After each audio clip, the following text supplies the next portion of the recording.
E agora a gente vai conversar ao vivo com a professora de Antropologia da Religião, Brenda Carranza. Brenda, vem para cá. Boa tarde, professora. Muito obrigada por essa entrevista. Bom, foi uma surpresa, pelo menos nas casas de apostas, entre os vaticanistas. Foi considerado uma surpresa, mas num primeiro momento, né, o mundo, nossa, um papa americano. E depois, pensando, olha, é americano, mas tem dupla cidadania.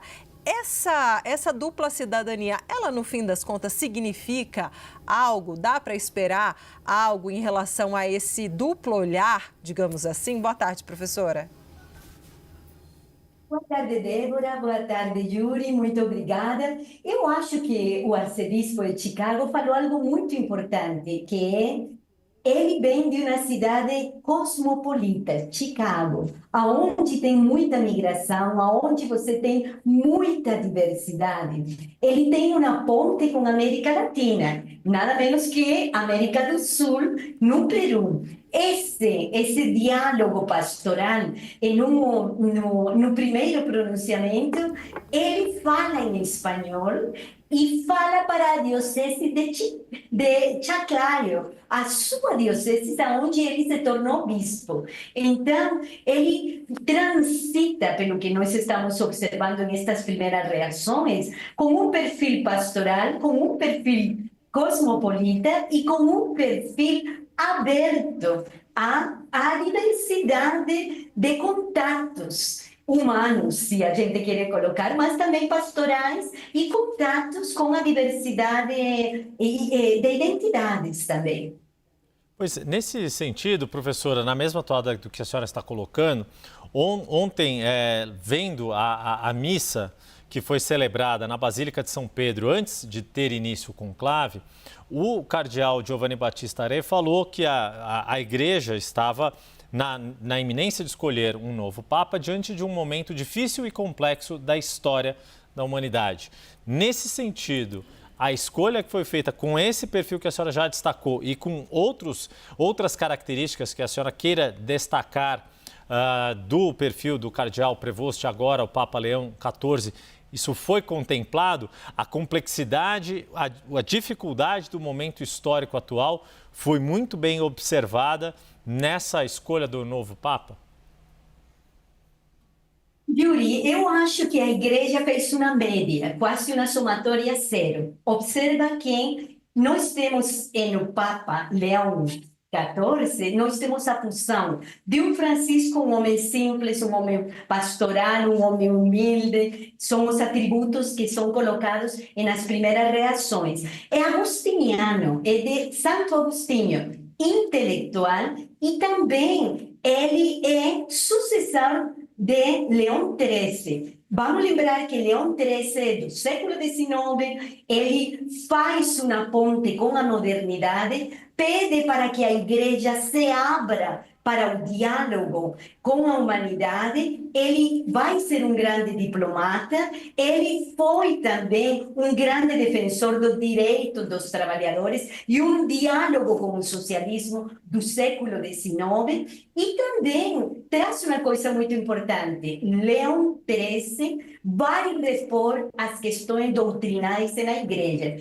Então, o novo Papa Provost, o cardeal Provost, agora Leão XIV, ele traz um perfil de abertura à modernidade, de discussão na geopolítica, de trânsito e de pontes com a América, as Américas e também com o resto do mundo.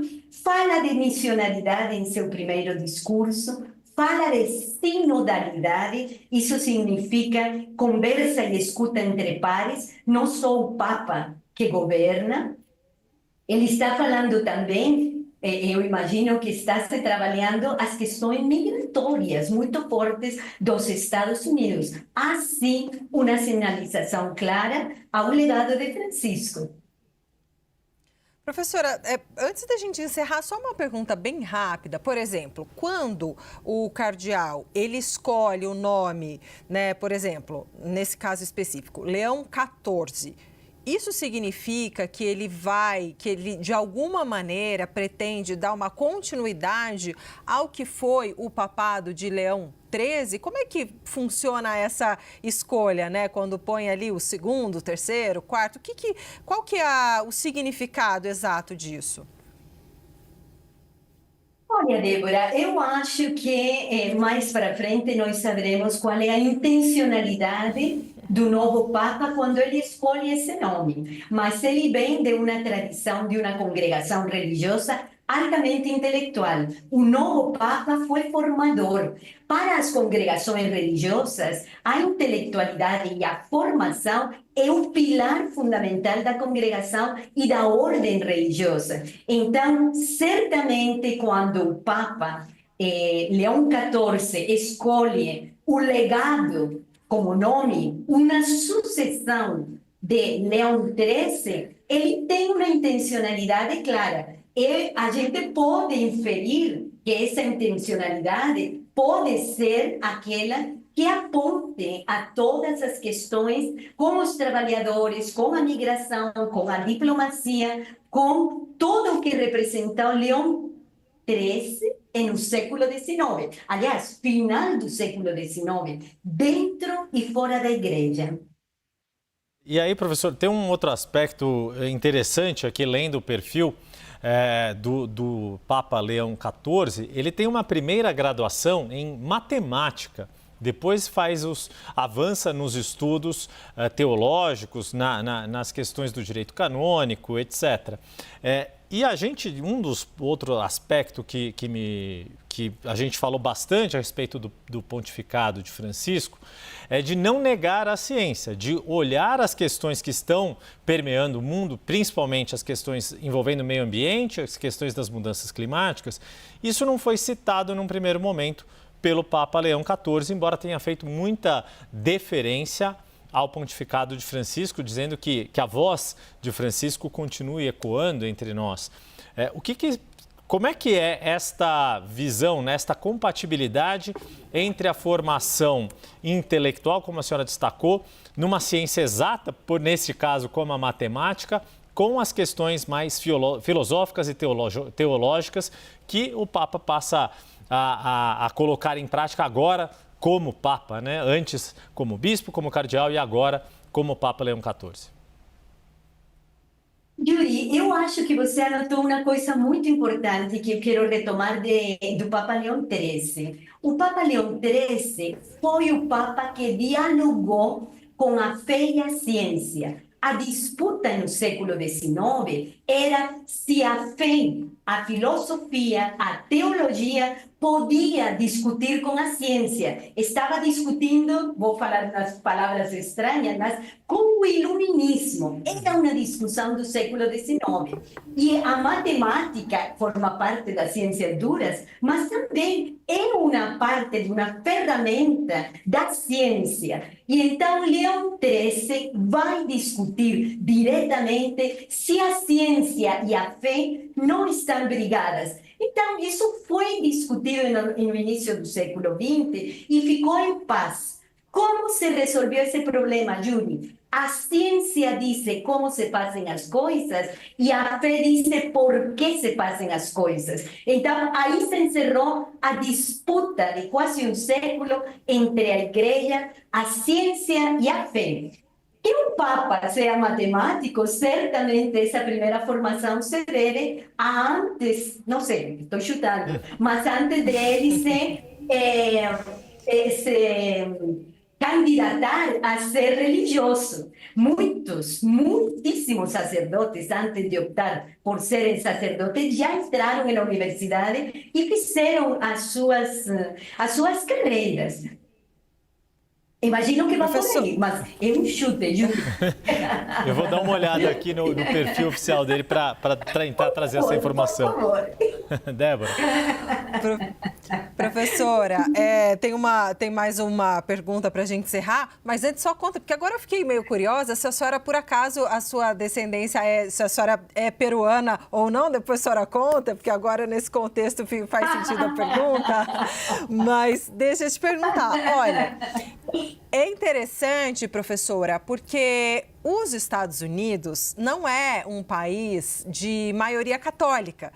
Mais ou menos ali, cerca de 20% da população católica, frente a 40% ali de evangélicos, protestantes, etc, etc. O que isso significa, né? A escolha tem algum impacto político ou algum impacto em relação ao catolicismo nos Estados Unidos? Qual leitura dá para a gente fazer disso?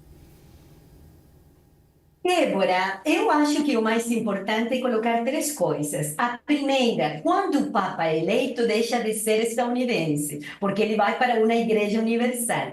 Sobre os números católicos nos Estados Unidos, a gente tem uma população migrante católica muito forte. Isso também é importante e é um migrante latino-americano. Então, o Papa falar em espanhol é fundamental para alguém que mora nos Estados Unidos. Mas ele veio para o Peru, para o sul da América, ou Sudamérica, e ele conhece muito bem as entranhas do sofrimento dos peruanos, dos brasileiros, dos argentinos, dos centro-americanos, que vão procurar a vida na migração nos Estados Unidos. É claro que toda escolha de Papa tem um impacto político. Ele é chefe de Estado, ele é um líder espiritual e é um líder da igreja, mas ele é chefe de Estado e vai trabalhar como chefe de Estado. Qual seria a mensagem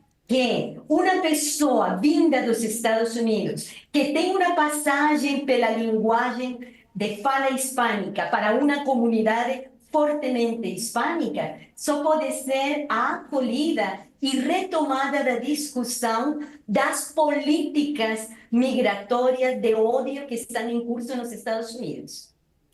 Professora, para não ficar devendo a informação de fato, ele se gradua em 1977, o Papa é nascido no ano de 1955, a graduação dele em matemática na Universidade de Vila Nova é de 77 e, ao mesmo tempo, ele entra no seminário e faz os votos em 1981. Então, a senhora tem razão, precedeu ali a entrada na matemática, talvez até com um olhar, né, de buscar na matemática a explicação para aquilo que a gente sempre tem, que é a grande questão de todos nós humanos, e depois seguiu o caminho dentro da Igreja Católica. Queria agradecer aqui a participação mais uma vez da professora de Antropologia da Religião da Unicamp, a professora que está aqui conosco, Brenda Carranza. Muito obrigado, professora, sempre nos ajudando aqui a entender. Até a próxima. Yuri, muito obrigada. E só falo uma coisa para você. A matemática normalmente leva para a filosofia. Sim. É uma coisa, e você que é muito curioso, é muito interessante. A matemática sempre questiona a filosofia. Um abraço. Exatamente isso, faz todo sentido. Maravilhosa. Obrigada, professora. Um bom trabalho para a senhora.